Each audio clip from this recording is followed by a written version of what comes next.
Hi guys, and welcome back to a brand new episode of Talking Throttle, where we break down everything F1 for an F1 community which is slowly growing. So I thought, let's do something that I will be calling Talking Throttle's F1 2025 Awards. I'll do my back, just like this, just for the night. Don't bite in, just keep watching.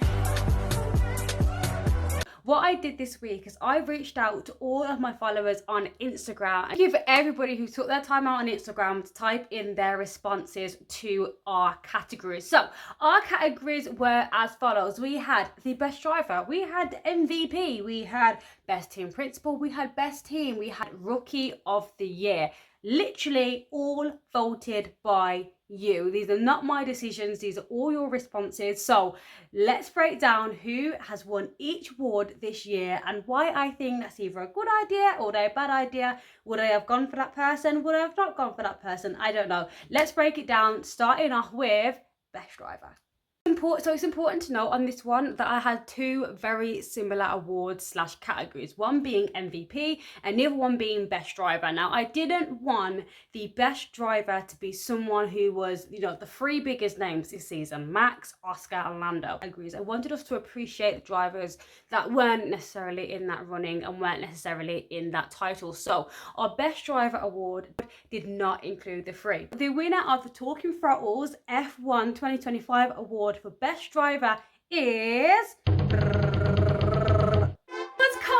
Sainz. To be very honest, at first I had basically a lot of them were saying George Russell, and if I'm being honest with you, that would have originally, if this wasn't a voting situation, I would have gone for George Russell. However, I can totally understand exactly why people have said Carlos for this award, because Carlos is and has unexpectedly achieved podiums in a Williams this year, which nobody expected him to do. Bearing in mind now, mind you, this is the same driver that was kicked out of his seat unexpectedly for Lewis last season, at the start of the season when he joined Ferrari.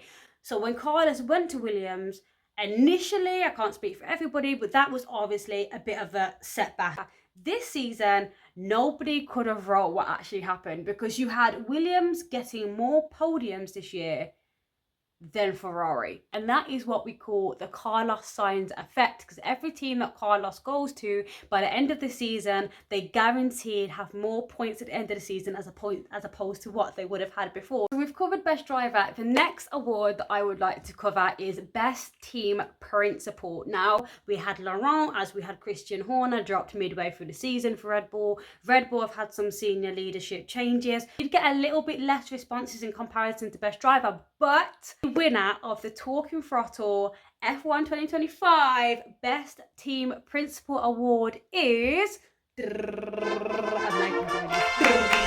James Vowles as the Best Team Principal for 2025. And I hear it, because I was expecting a lot of either Zach Brown's or Andrea, just because they managed to win the Constructors and the Drivers' Champion for Williams, who, bearing in mind, a couple of years ago were very close to bankruptcy and very close to having to bow out of Formula One, because they were not seeing the success that they needed to survive. Granted, now there have been changes since then to ensure that smaller teams are, more lucrative and are getting that financial support. However, that doesn't mean that Williams are doing well. We're talking of a team that hadn't seen a podium in God knows how many years. And yes, okay, other teams, bigger teams, were more successful than them this year. However, let's not take it away from the fact that a Williams got a podium this year, not once, but twice. Yes, James Vowles, totally agree on that. So next up, we have Best Team. The winner I was talking for our Best Team Award of 2025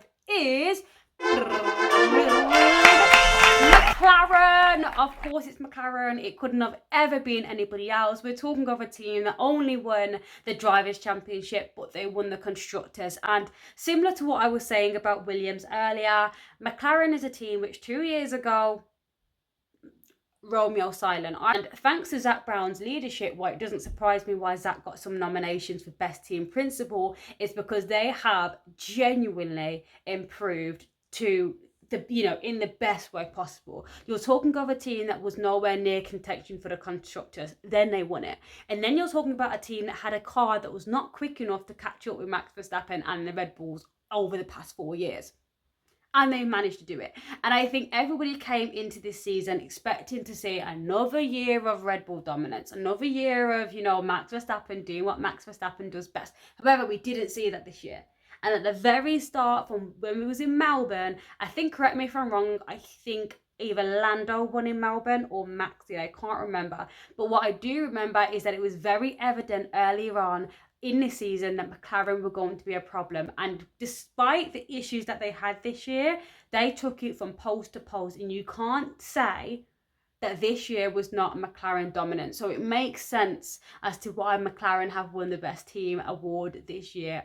Now I'm going to go into the MVP award, the most valuable player, the most valuable driver. Now this does actually include Max, Oscar, and Lando. So I was expecting this one to have one of those three in terms of who won, and it did. But the winner of Talking Throttle's MVP award goes to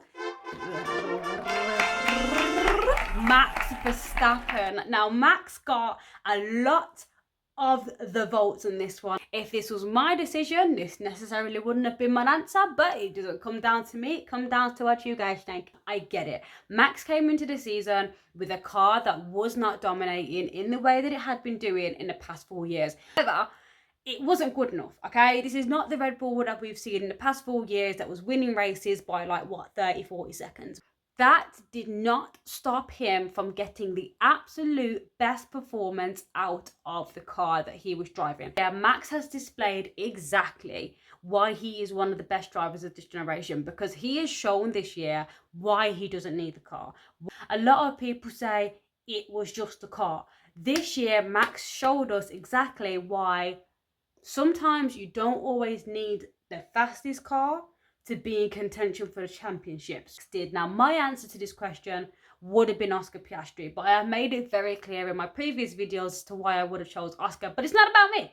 It's not about me. It's about you. So, our rookies this year. Now, we came into this season with 4 rookies. Really could have gone with any of them. You could have gone with any of them. The winner of Rookie of the Year goes to Kimi Antonelli. Personally, hands up, I thought, yes, we're going to choose Isaac. I was expecting Isaac to be the winner for this one, but he wasn't. You guys ended up choosing Kimi. Now, I can see, as I said a second ago, exactly why you would choose Kimi, because every single one of those rookies have pulled off a mad performance this year. You had Isaac performing and getting into Q3 several times, Gabby getting no business getting into Q3, Ollie Behrman towards the end of the season also putting in numbers and putting in speeds in a bloody hat. In a Haas. Who puts numbers like that in a Haas? Behave. However, what I will say is that Kimi Antonelli has come into one of the best teams in Formula One history. Now, for anybody to come into Mercedes' team after they lose someone as big as the greatest of all time, Lewis Hamilton, that's really, really big shoes to fill. I mean, come on, you can't get bigger shoes to fill than that. And not only has Kimi come in and filled those shoes, but he was right on the tail of George. And it wasn't a case where, respectfully to Red Bulls, it wasn't a case with Red Bull where they have Max Verstappen up there in the top 5 every single weekend, and you've got Yuki Tsunoda struggling in 13th. No, Kimi kept up with George most of the time. Now, granted, I know he had a few issues this year. I know he had a few mistakes, and I know there were a few hip-haps here and there. But that's not the point.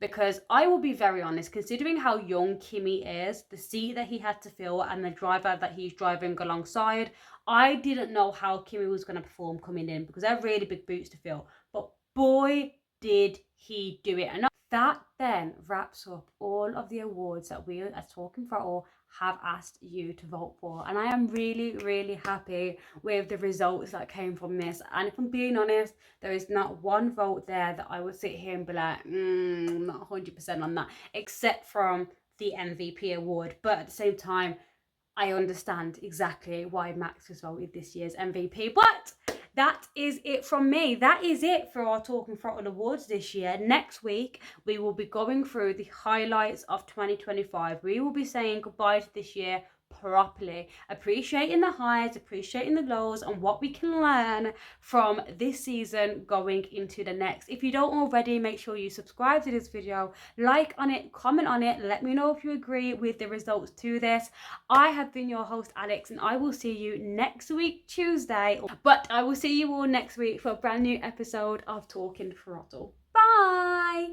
I'll do my best, just like this, just for the night. You won't bite in, just keep watching.